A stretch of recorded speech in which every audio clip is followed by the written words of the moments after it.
Olá, vamos falar um pouquinho de relações étnico-raciais.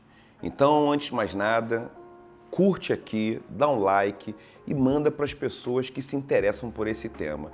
Vou falar de privilégio branco, vou falar de relações étnico-raciais, vou falar de apropriação cultural, vou falar um pouco desses temas aqui que no nosso cotidiano. Então, vamos lá, vem comigo.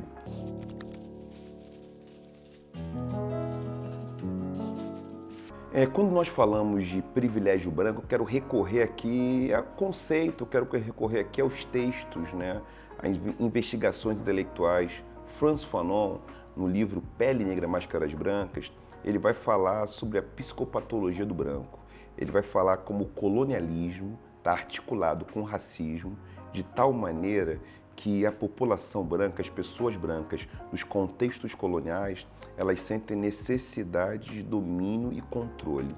Elas sentem necessidade de protagonismo.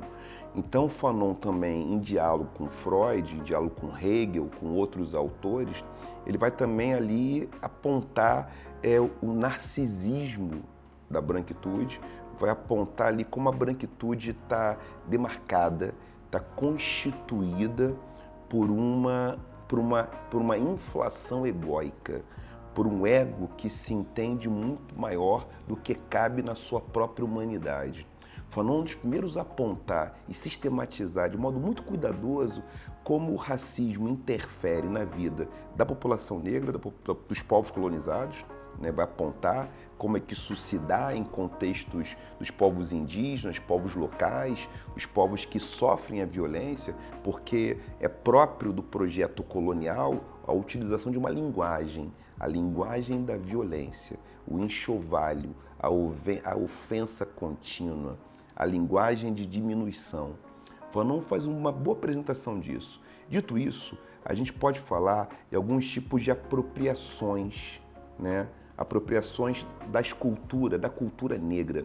Então, no campo do samba, no campo da capoeira, no campo da produção cultural, né, do universo, né, afrodiaspórico, alguns corpos brancos, eles querem se posicionar dentro desses contextos a partir de um lugar de poder, a partir de uma percepção que eles devem ocupar sempre um papel de liderança ou papel de uma voz que seja escutada por todo o circuito social, cultural, de um lugar que eles não estavam ali presentes. Eu vou dar aqui um exemplo, um paralelo, um filme que vai aparecer aqui para vocês. Eu vou só contar o filme, o nome vai estar aqui embaixo, o nome. E é um filme que tem um personagem que é um homem branco e ele naufraga numa ilha, né, num local, num país que é o Japão, e ele se torna um grande artífice de uma arte milenar de um povo que não é o dele. Ele consegue ser mais hábil naquela arte do que os locais. Ele recebe, né, ele é mentorado, ele tem um mestre samurai que o ensina a arte samurai e ele aprende ali como ser um belo samurai e ele se torna o herdeiro daquele legado. Não é de estranhar que um outro concorrente dele tivesse há mais tempo que ele aprendido e não tivesse as mesmas oportunidades, ou nessa cena, nesse filme, ele não apareça com a mesma envergadura. Isso tem a ver com privilégio branco, com branquitude. Ou seja, a pessoa chegou há pouco tempo, ela aprendeu em poucas semanas algo que outras fazem durante décadas, durante muito tempo, e ela consegue ter uma expertise maior. Não quer dizer que não podemos ter pessoas geniais. Pessoas geniais são aquelas com pouco recurso, elas fazem muita coisa. Só que por que razão essa genialidade só está na performance dos corpos brancos? É isso que é essa tentativa, esse esforço por manutenção de um privilégio. Nós temos muitos casos no mundo da música que é os gêneros musicais e práticas culturais que são de matriz africana, são afro-brasileiros, são negros, são indígenas, onde as pessoas negras entram, então, em alguns desses mundos, desses universos, e elas só querem ocupar lugares de prestígio e privilégio.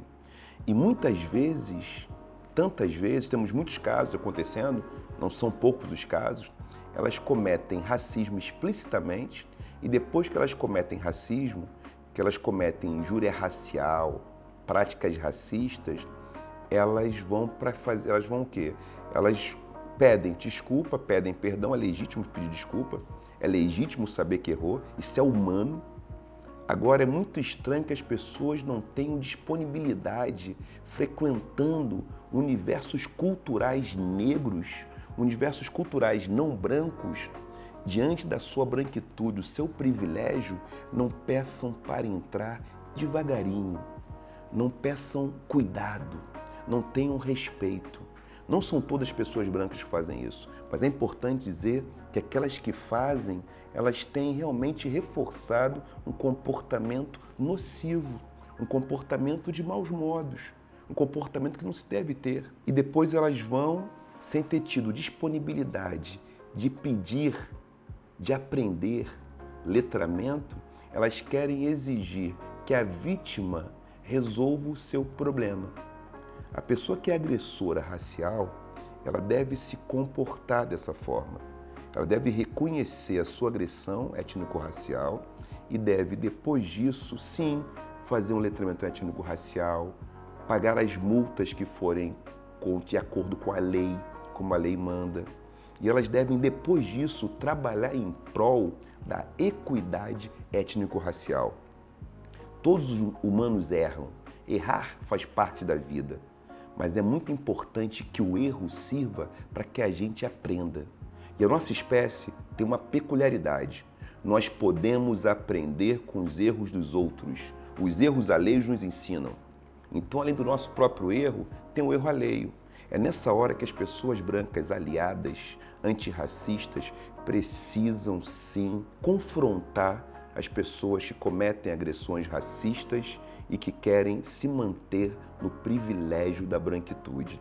Isso é importante para toda a sociedade. A gente não constrói democracia sem enfrentar o racismo. E mais, a nossa sociedade, as tentativas de golpes de Estado, as violências públicas, as violências institucionalizadas, que nós temos, elas estão relacionadas a uma dinâmica colonial e racista, uma dinâmica que exige, que propõe que o Estado de soberania brasileiro ele tenha um inimigo público que seja interno ao próprio Estado. A soberania é um sistema de poder que tem relação direta com a gestão e proteção territorial de um território político. Mas quando o racismo opera num contexto social, a soberania ela se volta contra um cidadão que é dito de segunda classe. Que é aquela história, eu relembro aqui Clóvis Moura, grande Clóvis Moura, bom escravo e mau cidadão. O Clóvis Moura fala dessa transição em que aquele que era um bom escravizado não servia para a cidadania. Serve para produzir signos distintivos da peculiaridade da cultura brasileira, como o samba, por exemplo, como a capoeira da cultura negra, como tantos outros símbolos da nossa riqueza imaterial, mas não serve para protagonizar o palco e conduzir os processos históricos que dão, vamos dizer, que dão o quê? Que dão status simbólico e também retorno econômico e financeiro. Porque nessa hora, as pessoas brancas que não são antirracistas querem ocupar esses espaços e elas ocupam esses espaços e elas ficam o quê?